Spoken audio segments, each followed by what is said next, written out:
Alright, how's it going everybody? Welcome to a different kind of video today, as EA today dropped some big news about FIFA 16, of course about FIFA Ultimate Team, but also about career mode, which is obviously the one thing we're gonna focus here on this channel, which is a career mode channel.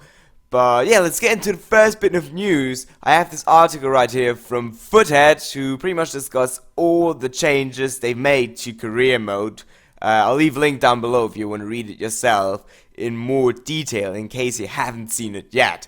But basically the first bit of news is pre-season tournaments, and that is a really good addition to the game. Really not like a big bombshell really, but it makes preseason so much more interesting. There's the little changes such as you will be able to substitute like how many times you want basically, so there's not only going to be free substitutions in preseason games, which really killed preseason in general, but also we're going to have those tournaments where we can play for quite a bit of transfer or prize money, transfer budget money I guess. I have a screenshot right here, so if you're going to play as like one of the big teams like Borussia Dortmund, Barcelona, Juventus, Roma, Chelsea, Paris, Saint-Germain, or whatever, you can play for around 11.5 million, which could really change the season by a lot.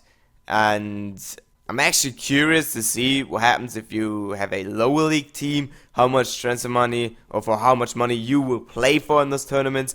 But it's a really nice addition. They also said they have customized the presentation for those tournaments, so it's gonna fit the area where you're playing, because you could play in Saudi Arabia, you can play in Argentina or South Korea, and with that little boost you might get in a transfer money, you could really change the season, and it makes pre-season so much more worth playing. So it will be a tournament with I think 4 teams in the group stages, and then a semi-final and a final. But even if you finish with 0 points in the group, you still get a bit of money, so it still makes it worth that you participated in that tournament. Moving on to the second bit of news, which is player training, something we wanted for a long time, and it seems very well executed just reading it.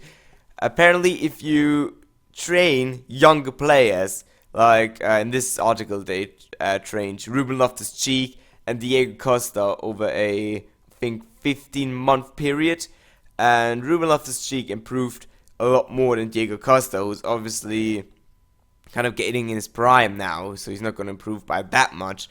But yeah, basically now you can say, or you can control what area your player should improve on. So like for example, they wanted to improve Ruben Loftus-Cheek's passing, because that's quite important for a center mid, and it seems to be working quite well. It seems to be quite balanced, which is the most important thing, because I remember in FIFA 10 there was something like training as well, where you trained the whole team, and after like 2 seasons you could have pretty much everybody on almost 99 stamina, which was a bit overpowered in my opinion. Also, you have the option to either play a skill game or just to simulate it, which is actually quite a lot like in Madden 15, where you could also train certain players which you chose and either play a skill game to improve their stats or just simulate it. Probably in the long term everybody's just gonna simulate it, because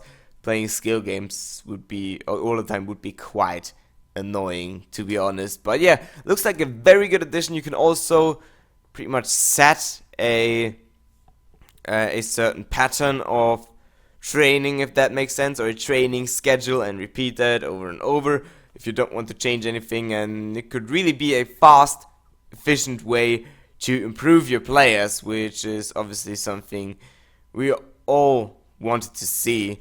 And now we don't have to rely on them growing, which oftentimes doesn't work. And it also says that there's still gonna be a potential, a max potential, so you can train them as much as you want, but they won't go over a certain overall, even if you keep training them. So now into global transfer network, which is something I used quite a lot actually when I was playing by myself, or actually in this Millwall career mode I used it quite a lot as well. But most of the times, most of the players would just completely disabandon it and just sign the players they want. But now it seems to be a bit better, really. There's not much I could tell from this little bit of the article, but if you scout a player now more in detail, you will receive extra information like current transfer value, the wages, and their overall, which is obviously very nice, but I'm pretty sure you could see that already. When you scouted the player and you pressed X on him, you had the full overall rating and the transfer value and stuff. But anyways, apparently it's a pretty good change. Unfortunately, there's still no indication on the player potential. I'm reading this article right now as I do this commentary. I've read it before, but just as a little help, I still have it opened right here. But maybe that's going to be next year, who knows. But it's really good to see that EA do improve this global transfer network, which really does have a lot of potential, but it still needs a lot of improvement, let's just say it like that. And next point is club transfer budgets. Yeah, I felt that firsthand, really, doing this very long Millwall career mode, that when going up to the Premier League, your transfer budget is pretty much barely improved. It was really tough to make the signings to really compete in the BPL. So now that's going to change. When you get into the Premiership, you will get a pretty solid starting budget. So let's say you start off with Derby, get promoted, you get a pretty solid transfer budget. And now it's also going to take over to the next year. Not the full 100%, but it's going to depend on how well you do. So now you don't have to do a weird glitch with the wages or something.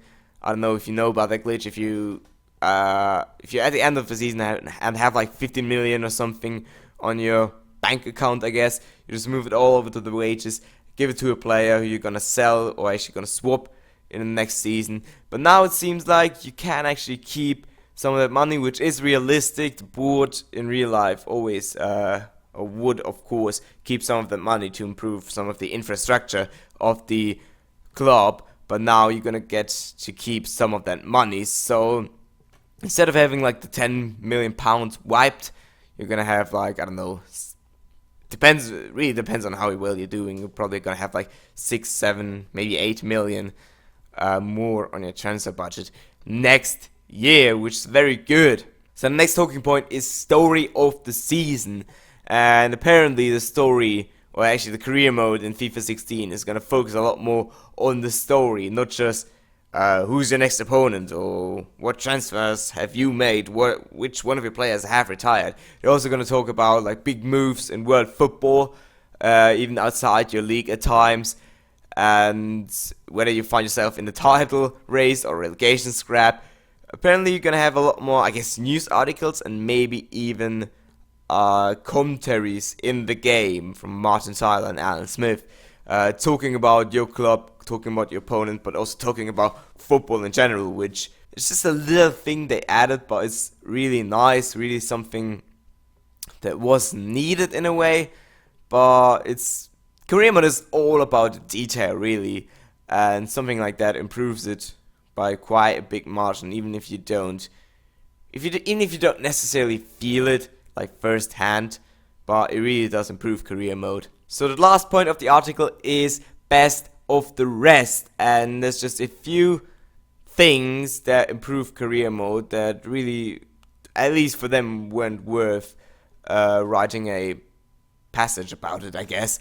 But first thing is you can now sign free agents outside of the transfer window, which is good, I guess. It's really good, it's really important, especially for a lower league side. If you get a nasty injury to one of your best players and you don't have that much depth, you can just sign a free agent when you're in, like, I don't know, in February and your player is out for the rest of the season. You can sign a free agent to kind of make up for that. Next thing is, after scouting a player, reports are available for an entire calendar year before they expire. Previously, they lasted 3 months. So yeah, that was pretty annoying. You scouted the player, and after 3 months, the scout report was completely gone, so you had to scout him again.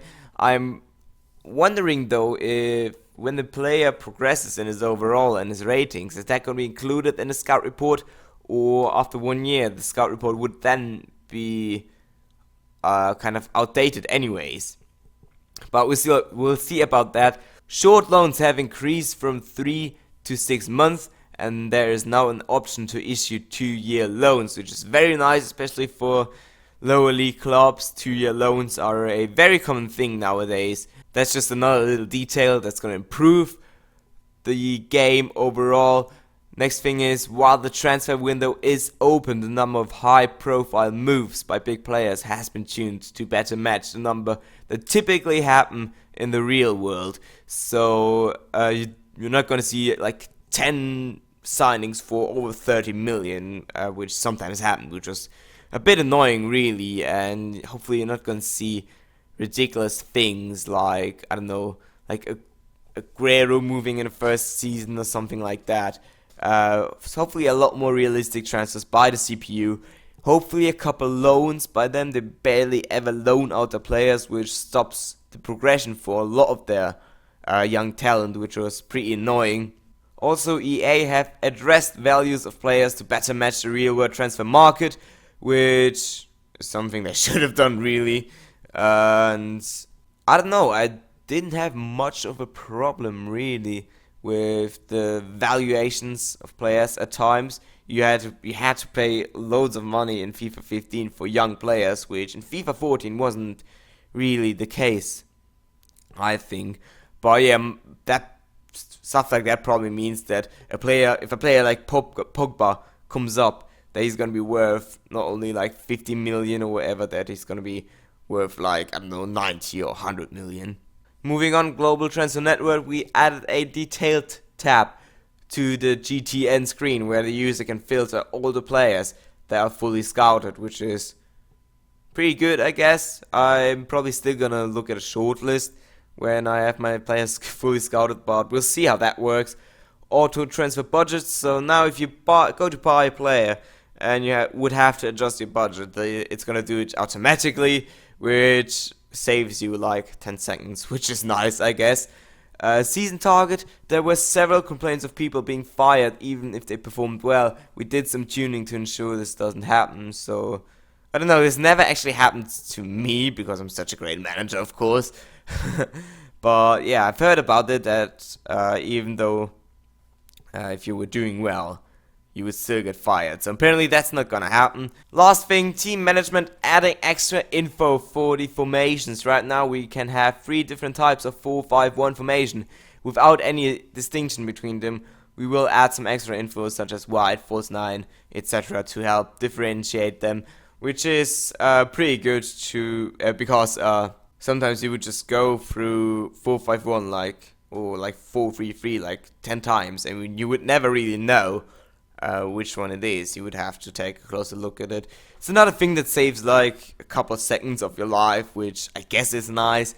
But yeah, that's pretty much it for this article. I also have a screenshot right here that really hyped me up. It's the Bundesliga Graphics. It's those graphics that I see every fucking weekend when the season is on, and now they're in FIFA. So now it's not only the BPL there, but it's also the Bundesliga graphics, which you could actually already see in one of the trailers where Borussia Mönchengladbach, of course, were playing against, I'm not sure who it was. I think it was actually Dortmund. You could see, obviously they showed off the new Borussia Park, which will be in the game for the first time, and they also showed a bit of the graphic with the scoreboard on the top left side. They showed that already, but this screenshot shows the actual table before the match, and it's really authentic. It's a great way to make the Bundesliga a lot more authentic. When I saw that the Borussia Park was added to the game in the trailer and also with the graphics, I actually hoped a little bit that they added all the stadiums in the Bundesliga, but that didn't happen. Maybe it's gonna happen next year. I mean, this move from the generic graphics to the authentic Bundesliga graphics kind of indicates that maybe for FIFA 17, full Bundesliga will be licensed with all the stadiums, and hopefully by then Freiburg is back in the Bundesliga, because otherwise I will be quite pissed. But anyways, this alone, this makes me so motivated to do a Freiburg career mode also on YouTube for FIFA 16. Actually not ended after 2 episodes, but that was of course because I had to focus on the Millwall career mode, which was going on for a longer time. But yeah, bring up Freiburg, getting back to the Bundesliga and have those sweet graphics, and yeah, just have a good time playing in the Bundesliga. But yeah, that's pretty much it. So unfortunately, EA didn't drop the big bombshell and announce online career mode, which, to be honest, I would have been surprised if they did. Maybe that's gonna be something for next year's FIFA, because, I don't know, making a new game mode that is also online and would need so much depth, really. I think you're gonna need at least a year to do that, and if they only started it, like, I don't know, maybe half a year ago, maybe it's gonna be out for FIFA 17, maybe for FIFA 18. But I'm pretty sure it's gonna come out at some point. As for the changes they've made for this year's career mode, I'm pretty happy actually. That's what I wanted to see.